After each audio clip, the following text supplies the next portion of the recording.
Shubor Nagaslem Jong Nongsan Hima.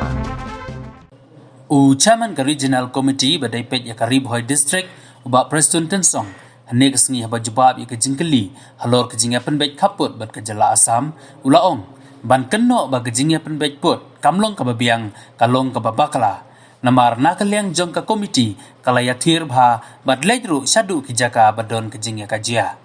ula benrabru da ka baong lada ngikwa shisha banya penbet ngiha bandon kejingnya sngotu jingmut hanrai kamut pat bangin dulut baro kijaka. Susu la benrabru da ka baong ban pej piang ya ka MOU kamlong ka basuk kejela asamru kalamat kijingek hi kumba kejela jungi kaya kendu. Hanrai ka sorkar kadon ban pej ya kani kaman. Ikai galong takani begin ong ba kamlong ka babiang ngatrai ka babakla. Ngilayat tirbaha bangilaya ya itu adu asai dengai ngas ngobon ong ba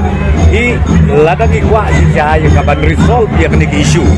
permanently kadon be adjustment ayai keren je kaju adjustment kadon sang balong ndai ben ong ba ngin dulut lanep ndai ba kasam kan dulut ya ai ngerti ba bedek ba dia biang lah boro dia kata ketika pengakwa ben ong nak liang jogi kan boro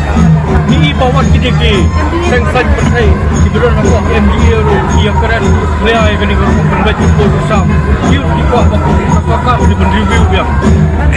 ban review akan ko tingangam penbaca mai ini aku you ya kan ngelawan AUCF Lasi ladon kap begitu syong begitu percaya biang ngilong ready ban percaya na dong sodok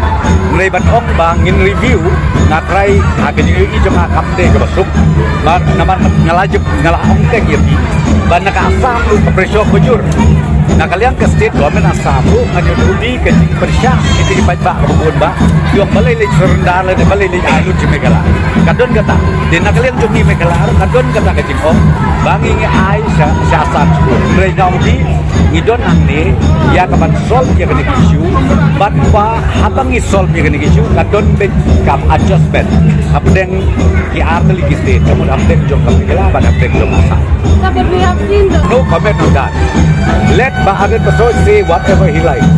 but ourselves we have already collected all the documents we have checked each and every document each and every representation so therefore accordingly we take a decision so I see let them say anything but those people who does not know exactly the document I think they talk only in the air but let me tell you the reality is what as I said to you the reality is this is the only way out where we can solve this problem the boundary issue once and for all.